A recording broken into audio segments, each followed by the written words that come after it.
अस्सलाम वालेकुम, आप देख रहे हैं PA न्यूज HD और मैं हूं आपके होस्ट सादिया बतूल। शामिल करते हैं आज की अहम खबरें। गुजरांवाला से खबर शामिल करते हैं आसिम बशीर से। मुस्लिम लीग नून के सीनियर रहनुमा शाजिया फरीद रुकन कौमी असम्बली अपनी नशिस्त पे बहाल। मुस्लिम लीग की क़यादत पार्टी कारकुनों दोस्त अहबाब अजीज़ो कारब की मुबारकबाद। तफसीलात के मुताबिक सुप्रीम कोर्ट ऑफ पाकिस्तान के फैसले के बाद शाजिया फरीद बतौर रुकन कौमी असम्बली अपनी नशिस्त पे बहाल हो गई हैं। उनकी बहाली की खबर सुनते ही मुस्लिम लीगी कारकुनों और अजीज़ो अकारब की कसीर तादाद ने उन्हें मुबारकबाद पेश करने के लिए उनके दफ्तर पहुंचना शुरू कर दिया।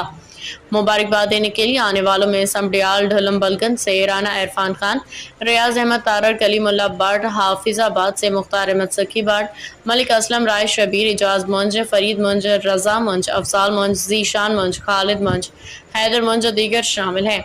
इस मौके पर कारकुनों से गुफ्तगू करते हुए मैंने शाजिया फरीद का कहना था कि मुस्लिम लीग नून के प्लेटफॉर्म से ही सियासी सफ़र का आगाज़ किया था और मियाँ बिरादरान की तरफ से मखसूस नशिस्त पे इंतखाब पे उन्हें की तहे दिल से मशकूर हूँ। एक बार फिर से अपने रुकन कौमी असम्बली की नशिस्त पे बहाल हो गई इलाका की तामीर व तरक्की और अवामी फलाह बहबूद के लिए हर मुमकिन इकदाम उठाऊंगी। न्यूज स्टूडियो से अब तक के लिए इतना ही। मजीद खबरों और अपडेट्स के लिए देखते रहिए PA न्यूज HD।